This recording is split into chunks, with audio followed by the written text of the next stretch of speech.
All right, Netflix had a couple of good things come out. Whether they're good or not, you will have to wait and see. I got to see The Rip, and I got to see the Stranger Things documentary. Got a lot to talk about. Here we go. Let's fucking go! Let's fucking go. Whoop, whoop. Here I come. Oh, here I come. Oh. We will watch your career with great interest. You are such a kid.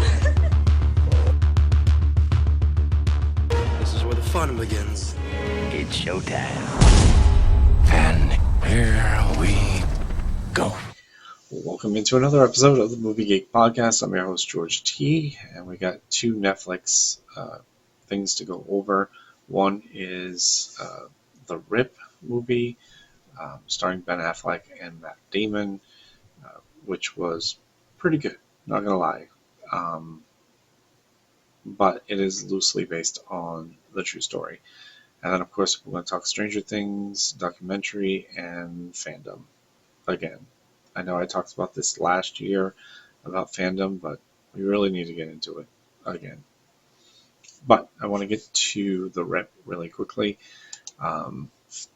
This movie was, as I said, pretty good. Intense at times. It does take some liberties that I'm going to talk about that I just didn't feel needed to be in the movie, especially because going back after the movie, not going into the movie, not knowing the actual true story part, um, when some of this stuff came up, I was like, that can't be true. And again, I'll get into what is true and what is not true of this. Matt Damon plays Lieutenant Dane. Ben Affleck plays JD. The rest of the cast is Stephen Yen plays Detective Mike. Um, Tiana Taylor plays Detective Numi. Sasha Cale plays Desi. Scott Atkins plays JD's brother. And Kyle Chandler plays Nix. And then Nestor Carbonell plays the head of the police department, so he's barely in it. But again, great cast. And it is a pretty good movie, like I said. There's a lot of suspense, there's a lot of twists and turns in this movie. There's some things that just, you're like, this doesn't make any sense. What are we doing? So, this is a 2016 event. Uh, this is based on a Miami raid um, where a unanimous, anonymous tip came in about money stashed in a house. Um, so we pick up at the very beginning of this movie. Um, a police captain is gunned down. She is the head of this TNT group, which stands for Tactical Narcotics Team. Uh, and she was on the phone with her informant, and she was gunned down. We will find out who gunned her down later in this movie. So, um, Dane has been promoted over JD. They are best friends. JD does not hold any grudge toward him, but they're kind of equals.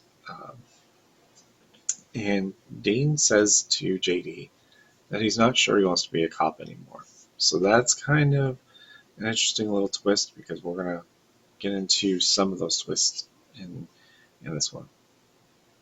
So as the movie goes on, um, each one of the TNT group is being uh, investigated to see if they know what their captain was into or why she got gunned down, or could they be the killer? Strangely enough, maybe somebody had it up for her. But clearly, they all loved her. their captain and just didn't know what was going on with her. So there's that. Uh, so Dane gets a text message that says there is money stashed in the house, and there's 150,000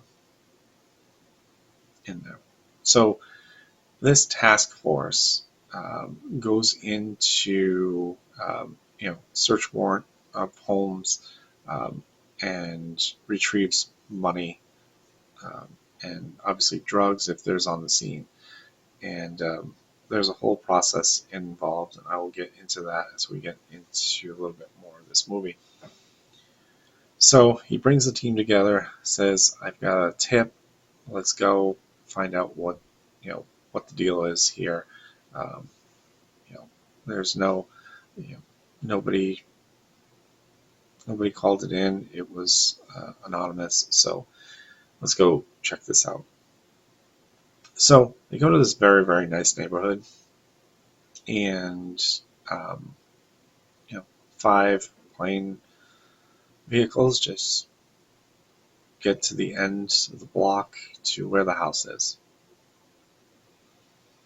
There's no other cars in this neighborhood at all, and I believe it was Mike who brought up the fact that is this a drug cartel owned street? Did cartels really own streets? And these houses are really, really nice, so maybe they wanted to live in style. But there's not one car, there's not one garage anywhere in this, so you got to question. Okay, this is pretty shady already. Um, did they really deal with this, or was there was people around and whatnot? So um, they go to check out the house. There's the informant is sitting inside the house, and she doesn't know much, or she wants to tell us that she doesn't know much. So they search the house, and there's no drugs in the house or anything. They can't seem to find the money. But the money sniffing dog, because the informant was like, "Hey, there's no drugs in the house. Why is he barking?" And they're like, "He's not barking because of drugs. He's barking because there's money stashed somewhere in this house." So she doesn't know where it is, other than there's supposedly 150,000. Um, but they find a secret attic upstairs. Now, the house is in shambles, except for the attic, which is spotless. And they're questioning the informant or caretaker of the house at the time before they find out she's an informant. Why is this room spotless and the rest of the house looks like shit? And she's like, "Well, I never gone up there, so I have no idea what is up there." So JD sees that there's a wire just kind of hanging out, and pulls on it a little bit, and something kind of slides. So they start to bust down the wall, and sure enough, there's buckets hidden behind the wall. So they take one of the buckets out. They open it up, and lo and behold, there's a shitload of money in there. And there's not just 150K, there's a shit ton more. Now, Dane looks at JD and he's like, "Holy shit, there's way too much money in this thing. The tip's at 150K. There's got to be at least, 100, like $1 million in here." And so JD's like, "Well, okay, so what's the play?" Dane is kind of, at this point, little all over the place. He's not really following procedure, but he wants to get to the bottom of what his captain could have been on to. JD is continuing to ask questions of the informant, asking her, why is there so much money left in here? She doesn't know because she didn't know there was any money up there. Um, so Dane has this idea. Well, maybe we should just take some of the money, but let's count it first. I want to make sure. So that is procedure. There's when they do these sieges, they do this hand counting of the money. Now, some of the packaging already had numbers on them, so they didn't. So Dane was like, "We're not going to open those up. We're going to open the ones that don't have them, and we're going to hand count these. We need an accurate count." But at the same time, Mike is texting somebody about, "Hey, we're here. There's a whole lot more money than I was told." The informant now tells Dane that she is an informant. She tells him a bunch of different details. JD starts to be like, okay, what is going on here? Like, what are we doing? Let's call this in. And Dane's like, no, we can't call it in yet. We got to do this. And he's like, you're not following protocol. So, is Dane thinking about stealing the money? Or is he just not sure of how to proceed? And that's the way JD is projecting that on him. So the phone rings, and the voice on the phone says, grab your 150,000, leave the rest, or no, take the rest, leave the 150,000, and get out of there before we get there. Okay, so now we know that it could be drug lord that knows that the cops are there, even though there's not one person on the street. Because there's a scene later on where Dane sends Mike outside to survey the street, see if anybody's coming or anybody is alive, walking around, coming out, checking on the street. JD a little later on goes out to see Mike, and this is when the lights turn on, all one by one at every house, except for the one down at the end of the block. It starts flashing like a Morse code. Right after that, a police car comes up, and JD, they're asked about why they're here, and the cops are like, well, we got a tip that something might be going down, and they're like, no, we're handling this. We are a task force. And then he notices the guy in the passenger side, and it's like, I think I know you. And he's like, no, you don't. And he's like, no, I think I know you. And so he's like, you guys got to turn right around. So the cops slowly back up and turn the lights off and sit at the end of the street. JD says to Mike, we're in trouble. Let's gear up, because I think something bad's going to happen to us. So, sure enough, they armor up and guns up, and Mike is still kind of in a panic. He has a discussion with the females about, while they're counting, let's try to take some of this money, and we'll figure out how to get away with it, and so on. So the informant tells Mike, because she wants to get out of there before something bad happens. Mike disappears and texts whoever he's texting, and then gunfire starts. It is tearing through the garage. Now again, there aren't any cars anywhere on this block, so where did the people come from with the guns? I have no idea because there's no screeching tires, there's no headlights or anything. They just randomly show up. JD and JD starts to hunt or chase down some of the gunmen. Dane does too, Mike does too, but Mike doesn't really do that. So, you start to question, what is Mike's motive here? And you're already questioning Dane and seeing if, because he said he didn't want to be a cop anymore, does he really want to be a cop? Is he really going to steal it underneath JD's nose? Or is he going to kick back? Whatever.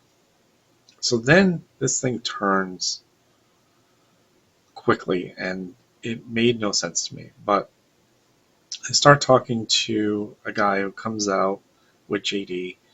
Um, he's he's part of the drug cartel, and he's like, "Hey, we didn't fire on you guys. We're firing on the guys that fired on you." And I'm like, "Okay." So then they make a phone call to the drug lord, and he's telling him that we don't want any dead cops. Take whatever money you want and go. And I'm like, wait a minute.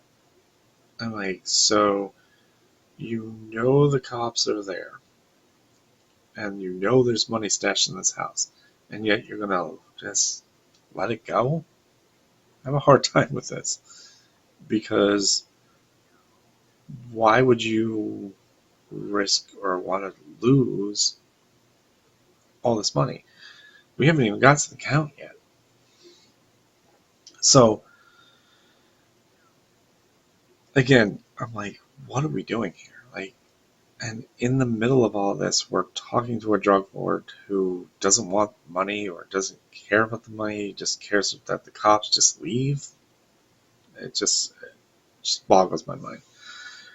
So they go back, and there's another phone call that says you need to leave in 30 minutes or you're all dying. Okay, who's on the other end? We don't know.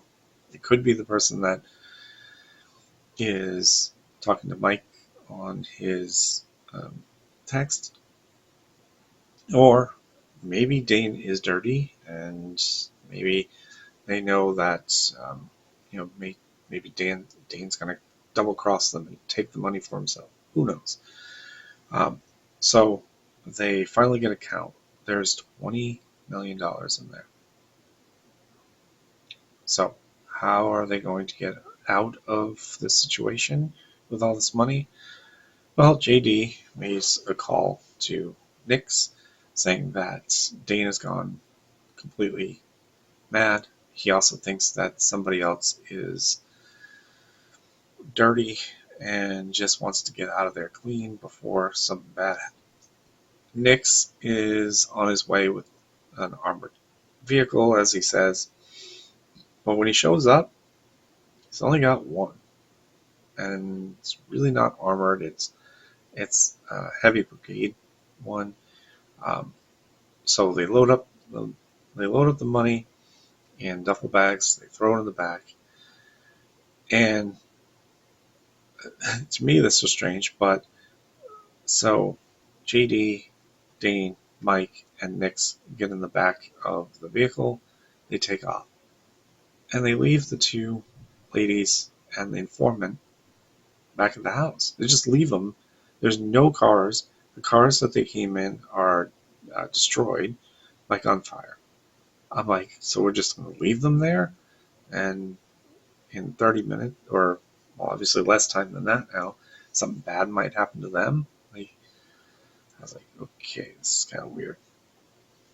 So it comes to light that Dane and JD were not dirty. It was Mike who was dirty. He was literally going to steal it with the help of one other person, Nix. So there is a little gun battle in the back of the vehicle.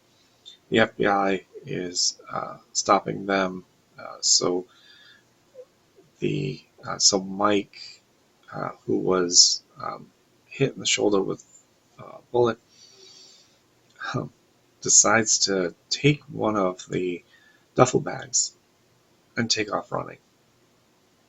And I'm like, why is he running? He's not going to escape. There's so many guys with guns out there. Dane heads after him. JD um, chases down Nick's. It's a great little car chase, and he gets to flip the vehicle over, and Nick's is badly injured. So Dane tracks down Mike, and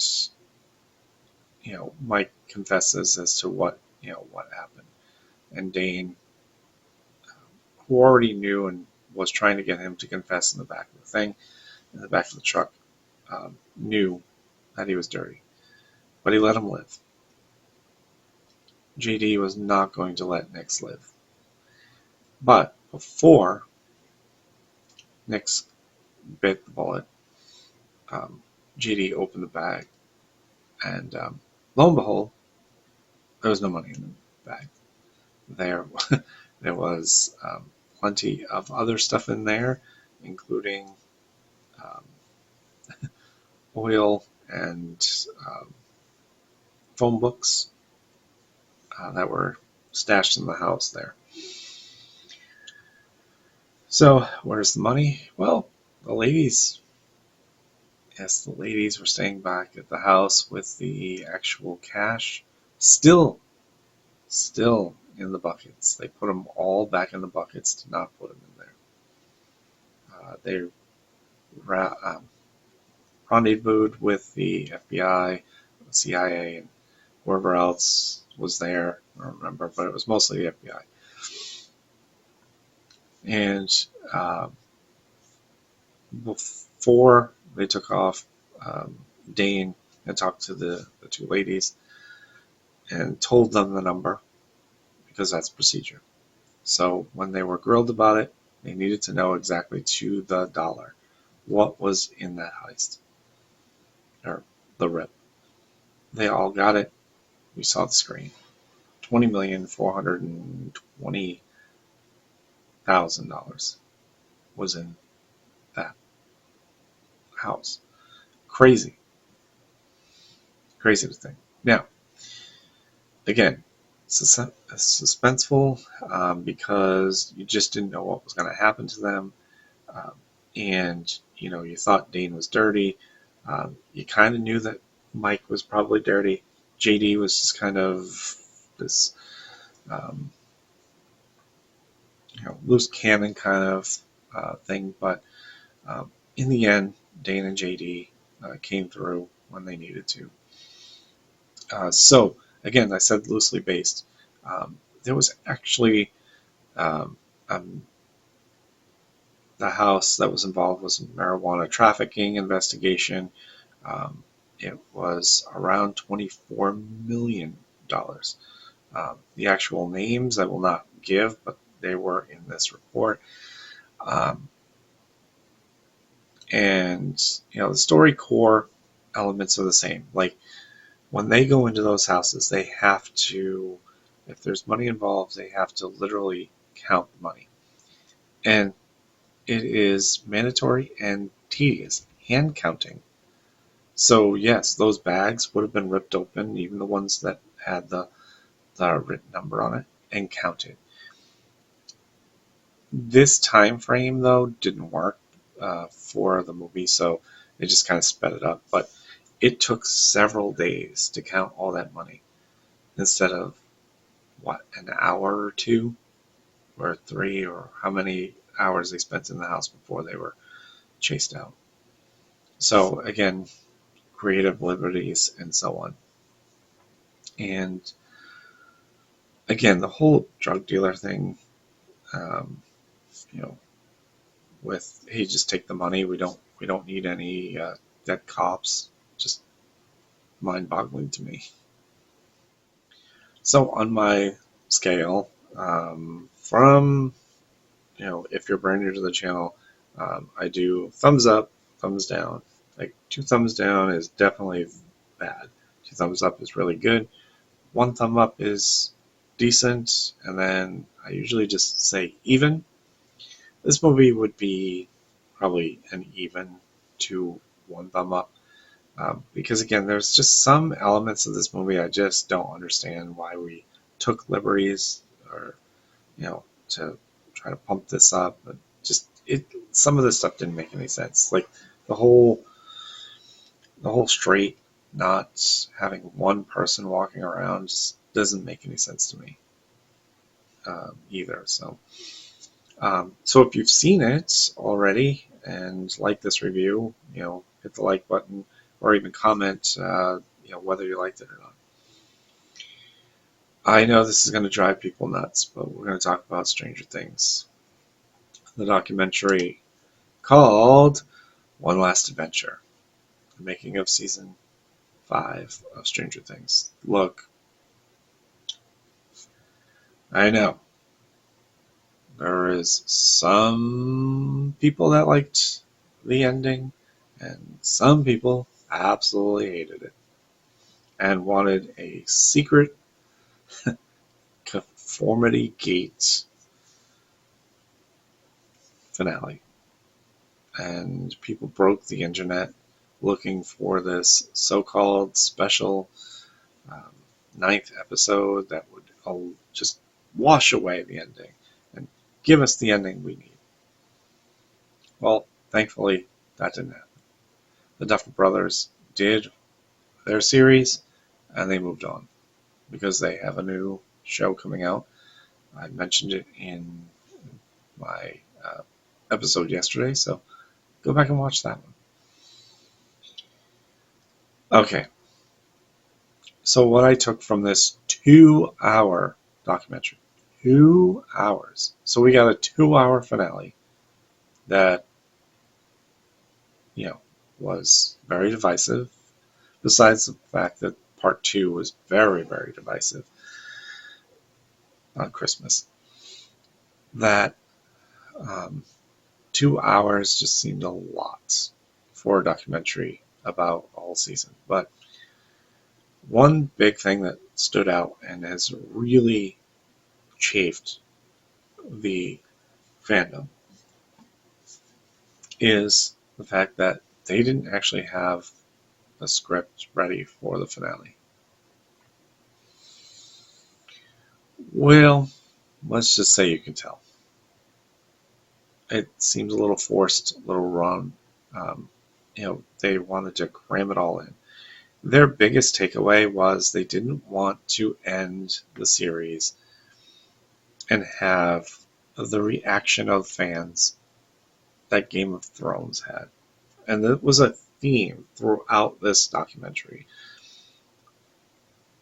Well, you got it. You got the reaction because you were too worried about that reaction. You wanted to try to make sure that this was going to be good enough for people. And quite frankly, it's just not going to be good for everyone. But when you come out and say that you did not have a concept for the ending, you know that's going to drive people nuts. And it did. And I was kind of taken back by it, saying, well, it kind of makes sense now. But as they got into season 5, it was ever changing. And you could tell by part 1 that, they had a clear direction that they were going to go full tilt war in part 2 and the finale. Then somebody was like, well, maybe demo bats and the demo dogs aren't the best for business. Like, we should probably not have them, oversaturate these episodes. Maybe we should scale it back. Well, no, you shouldn't have. Because if you were leading to war, you should have just stayed with the war and had the Demodogs and the Bats, because they were in season 4. and the beginning part. Well, the bats weren't, but the demodogs were in there, and the demogorgons. But then you just kind of went away from it, and then there's nothing. And the Upside Down, literally, people are just walking in and out of there now. When in past seasons they always had to be masked up and everything else. So there's just a lot in there that they just kind of, we're just gonna go in our own direction. And then, building the sets, I thought that was pretty interesting. Like they built these sets and built a lot of these sets. They also used, the people that worked on these sets as actors filming on their phone cameras, and then 3D modeled them into concept arts, and then showed it to the Duffer Brothers, showed it to the actors, and said, "Okay, this is what we want to see out of this." And then, they went with it. Season 5 took forever to film. The sets were huge. They had multitude of sets. So there was just so much going in there. They weren't sure they were going to be able to finish in time. So, could that have been why the Mind Flayer Vecna fight was shortened or very short for such a build-up? Yeah, probably. Um, and just there was just so much in there. And again, um, we're going back to the last episode of part 2, where Will's emotional coming out. Again, as I've said over and over again, nobody was surprised at this, but it was supposed to be a rallying cry for the group, saying, "Hey, let's, we're going to get behind Will here, and he needs your support." Fine, and that's all I took it as. And I know people just lost their minds because they were like, "Okay, we're in the middle of this. Why are we not going after, the Mind Flayer and Vecna? Why are we doing this?" It, again, was supposed to be a rallying cry. And that's what they kind of alluded to. It was kind of like that. There's a lot of things that um, people did not like that they, alluded to the fact that this is why we did these things. So a lot of people didn't like the documentary either. Again, it was 2 hours. There was a lot of the behind the scenes. The last day footage or the table reads were they were sad. Like you could put yourself in those reads and see how much they generally cared for each other and had so much fun. And these kids all grew up over the last 10 years right in front of our eyes. you know, we had characters come in and out of the, beloved characters come in and out of it. We had Bob, played by Sean Astin. We had Eddie, played by Joseph Quinn. Um, the list goes on and on of memorable characters that we lost along the way who, made a mark on the show. And to see it all kind of wrap up and, talking about spin-offs and so on. And, they try to tie it all up in a bow and explain themselves more or less, but it just drove people more nuts. Like, there's just been so much out there. So that brings me to fandom. We've had this conversation about many different fandoms and how, fan bases get, divided very quickly. Star Wars has been a big fandom of mine. I've seen that fandom ripped apart over and over again. Oh, I hated the prequels. Oh, I hate the sequels. The prequels were better now than the sequels ever will be. Oh, this, that, and the other. Oh, Disney has their hands in this. This sucks. Blah, blah, blah, blah, blah. Look, we all know that you're passionate about your shows, your movies. But because you didn't get the ending you wanted, you're going to just kind of brush away the other 4 years, 4 seasons of this show, because this show was so good.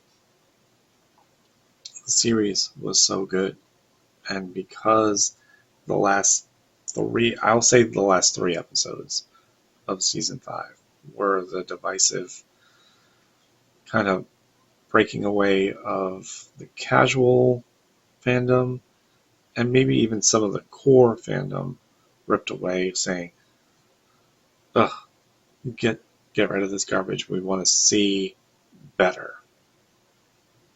Like, we all have expectations of shows, and when they don't live up to it, yes, we can be upset about it. But we can't just ignore the fact that the rest of the series was bad. It was good. All the way up until the very end.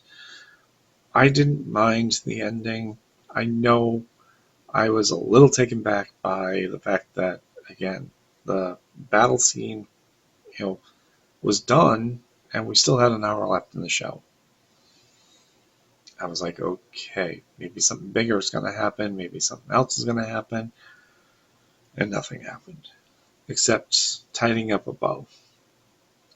Is Elle still alive? Blah, blah, blah. Fandom even took it a little bit further when the SNL sketch that just came out this past weekend, when Finn was hosting Saturday Night Live, and people lost their ever-loving minds over some of the skits that were on there, poking fun at the people who believed there was a secret episode, the people who are, I want to say, sensitive to things. They did a monologue about like Sex and the City. For those of you who don't know what Sex and the City was, it was a really big hit for HBO. About 4 New York women who talked about everything, including sex. So they had this literal conversation, and it was funny. It was written well. But people lost their freaking minds saying, why would Netflix allow this? Why are you doing this to those characters? Why are you doing this to Stranger Things? Look, SNL is Saturday Night Live. It is a comedy skit show that literally hasn't been funny in years. Okay, I grant you that. It hasn't been that funny in years. Not since, the days when I was growing up in the 80s and 90s, where you had, name them, Sandler, Farrell, you had Farley, Chris Rock. I mean, the list goes on and on and on. So, say that the show isn't funny anymore, but don't say skits are not. Why are we poking fun at certain things? Well, that's what it does. It's a sketch comedy. I mean, they literally take shots at anything that is pop culture. They also take shots at politics. And some of that stuff's funny, some of it isn't. But I saw this whole opening monologue, and I thought it was hysterical. I'm not caught up in the fact that these characters, were doing, Sex and the City skit, or, they were making fun of, this and that, and then the the end where they go and try to find Elle, and it's Kenan Thompson playing the part of Elle. People also lost their mind about that. I'm like, why are we doing this? The show is over. I know you are upset. Not everyone's upset. Like I said, I was taken back by it, and I don't have any ill will against the show. If they wanted to end it that way, that's their business. And we got an ending, and that's it. It's over with. They're not going back and changing it. It's like, again, I'll talk about the Star Wars. They're not going to retcon the sequels just to make people happy. We all know that 9 was fan service for what Rian Johnson did in 8. We're going to put a nice tiny bow on it. So again, and there's plenty of examples of other fandom that, but I don't want to get into it because it's getting later in this episode. But again, Stranger Things is done. There's nothing you can do to change it. Sorry. Nothing. Live with it, move on. Duffer Brothers have a new show coming out. Will you watch it? Or will you be like, yeah, well, the Duffer Brothers screwed up Stranger Things, so we're not going to watch it? Well, I'm going to watch it because it looks interesting. So, if you're interested in the 2-hour Stranger Things documentary, go ahead and watch it. If you've seen it, and there's any takeaways that you have from it, please comment down below. Or, say, hey, you know what, you're right, fandom, crazy things happen in this. And again, there's going to be a lot of spinoffs. There's going to be 2 spinoffs. Maybe even a 3rd one, who knows? We know how Hollywood works. We do know we're getting the animated series coming up. That takes place between season 2 and 3. So that looks pretty interesting. You can take a lot of liberties with anime movies, or shows, actually. So I'm curious about that. All right. Well, that is the Netflix edition of this. So if you did not see the box office report, go back and watch that. Go back and watch any of this stuff. Stranger Things, I have the 3 parts, part 1, part 2, and the finale. Or go back and just watch any show. Next week, it's going to be a lot of content. I am going to see Mercy, Dead Man's Wire, hopefully. So I'll have out of the theater review, quick reaction video, and then reviews of those. Also, there is the documentary for Mel Brooks on Max. I'll briefly talk about that. I'm not sure I will do a whole episode on it, but I will probably talk about it on the weekend box office report. And then looking forward to another strong weekend, and we'll see if Avatar gets knocked off. And I'll see you all at the movies. You like that, baby? Let him know where that came from, yeah! See you next time. Bye. Waiting for you. Goodbye. Goodbye. Bye. Goodbye. Hasta la vista, baby. That's all, folks.